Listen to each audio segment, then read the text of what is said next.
Hello, welcome to the garden. We just got a pretty big rainstorm last night, so everything is very well watered and looking a little wet, but okay. And I actually decided I was going to come out today and do a little bit of planting.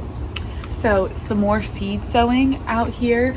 We are right in the first part of August, so still got a little bit of time. I probably got somewhere around, that's my last frost, or my first frost, is October, like end of October. So we've got another 3 months, 2.5 months. And I decided I'm going to go ahead and try to do a late summer squash harvest. So I have not really done this in the past, but I lost pretty much all my squash plants to vine borers. I just pulled them out this past week and really didn't get any squash at all, which was very disappointing. I was pretty bummed out.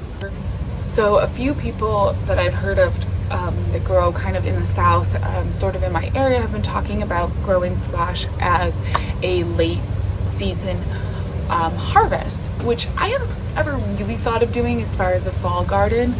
Typically, I found that a lot of things start growing more slowly into the fall season, and so you don't end up getting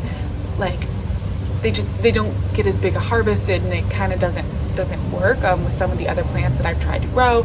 Plus, it's really hot right now, so sometimes sometimes I've had issues. But I will take it from the more experienced gardeners and the obviously super successful gardeners that I hear saying you can plant squash for fall. Most squash are around, I think, so I don't know how, I should have looked this up. I grabbed my lemon squash. One of my other squashes I saw was a 50 days to harvest, and I'm sort of operating that this is going to be around 50 days. It doesn't say on here, but I have grown lemon squash in the past, and it's such a fun squash. It's pretty good.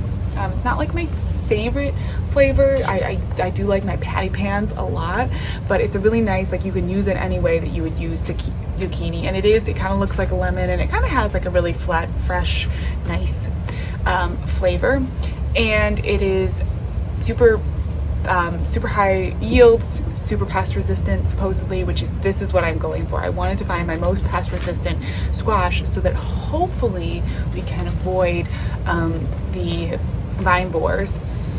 And it's very prolific. I grew this over at the garden plot one year, and we just had crazy yields, more squash than we knew what to do with. And that's kind of what we're going for, right? I want to get a lot of squash. So I'm going to plant this actually in a container, and I'm going to give it as big a container as I got, and just see if I can't get some squash. I think I'm actually going to do, well, at least one, if not two, containers with this. One is going to be the container that I had the parsley growing in that I cleaned out, and then I might do it in a grow bag as well. We'll see. I am hopeful that since we're starting it right now, it's really, really warm out, so we should get a super quick growth. I tend to find that germination this time of year is just kind of incredible. It comes up really fast, and so hopefully I can get growing in August while the days are still long enough, and then maybe we'll get some squash kind of in the fall. I think it would be really cool. So a really fun squash, really pretty. This is from Baker Creek. You probably recognize the seed packets. They say it's their most popular summer squash, and I can see why, because it does just grow nuts. Squash everywhere. So let me get out my container. I think I'm gonna put it right here. This is over by my air conditioning, so it's not my most beautiful spot in my garden, but it's one of the sunniest areas. It's a good full sun area. It gets really nice and hot because we've got all the stone pavers under here, so I'm kind of trying to give the maximized best area for the squash, and it's also away from the garden beds. So where I've had those squashes have been in garden beds, and so hopefully we don't have the pests there. So we'll see.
All right, so I got this guy planted and set up right here, and I feel like that's a really good spot. I'm happy with that. And then I went ahead and set up this grow bag. I moved things around a little bit, tied up my pumpkin on the stick, kind of freed up this area. I actually moved these plants back here. And then I put a little fresh layer of potting soil on top, and I'm gonna plant just 2 seeds of the squash in here. This is where I actually ended up transplanting my Russian sage, which if you've been following the Russian sage saga, it's not doing great. And there's also a pepper in here, which I guess I'm gonna leave, and this is a little bit more of an experimental area, so we'll just see. Although maybe this is one of those like slug copper things, so hopefully that protects the seeds, but we're just gonna see if this works. I'm not quite sure that the grow bag is gonna do enough, and I haven't refreshed the entire soil in it, so it may not work, but I figured it was worth giving it a try and just seeing how it does. That is the grow bag where I had the 8-ball squash, and they did get eaten by vine borers, so I don't know if the pests like are already in that soil, and I'm just asking for more more issues, but I thought we'll just give it a try and just kind of see how this whole late season growing thing goes, and see if we can get, yeah, I don't know, some late seasons harvests. It's usually worth a try. I mean, I feel like with seeds, you know, how am I going to grow that many squash seeds? Like, this is a big packet of seeds. I've had it for a few years. I don't have a big enough garden that I'm gonna like use up all those seeds in perfect prime conditions, so it's worth it to me to kind of experiment and throw a few seeds in here and there and just sort of push the limits and see what I can do. I actually feel pretty good about this container. I think that might actually do really well, and that is like a good spot. I definitely find with the small garden, I have these like prime areas, you know, the prime full sun, the best warm area, and I have like these really just like good locations, and then I just have to sort of prioritize what grows there. And I wasn't planning on doing any summer crops. I was thinking I was just going to leave everything for the fall garden, but I think I have enough spaces, I have enough containers that I have plenty of room to do all the fall gardening that I want to do, and it's kind of worth it to give it a shot and just see what we can get going for like a little bit of a late summer squash harvest. And maybe that's what it's going to be for me, is that I just have to grow squash in the late summer. My beans tend to do better in the late summer. I've got a bunch of beans that I planted the other day, and so maybe squash is like that. Here are the beans that I planted, and these are the dragon tongue bush beans. You can see they're starting to germinate. Look how cute. Oh, the cucamelons are are taking over the whole garden. But yeah, the beans are starting to germinate. Cucamelons will do this to your garden. They have now started to just take over everything. They're actually growing on the fence here, like they're everywhere. We're getting to that state, move the tripod. We're getting to that state in the summer garden where everything is kind of like invading. I've got tomatoes that are growing into the middle of my containers, and yeah, I think at this point I'm just gonna let those all go. But there's the other cucamelons. Just, I can't even open my gate anymore, which I am okay with. But it starts to get wild and wonderful out here this time of year, and I'm just leaving it. We also got the corn. We just got this rain, and it kind of flattened the corn, so I am actually going to stake that up while I'm out here today. I have my other 3 little guys, and I did just throw a stake in there with them. And this, I just think it was the rain off of like it kind of comes off the porch, which is right above this, and so I have to keep an eye on that. But it's looking really beautiful, and it's growing well, even though, I mean, I planted a lot of corn in here, so you know, it's definitely closer than you're supposed to plant corn, but look how big and happy it's really doing so well.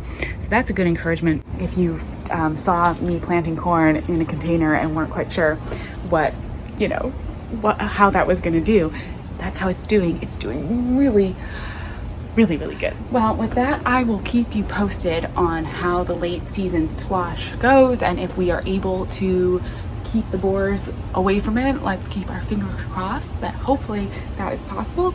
And yeah, I will talk to you again soon. Bye-bye.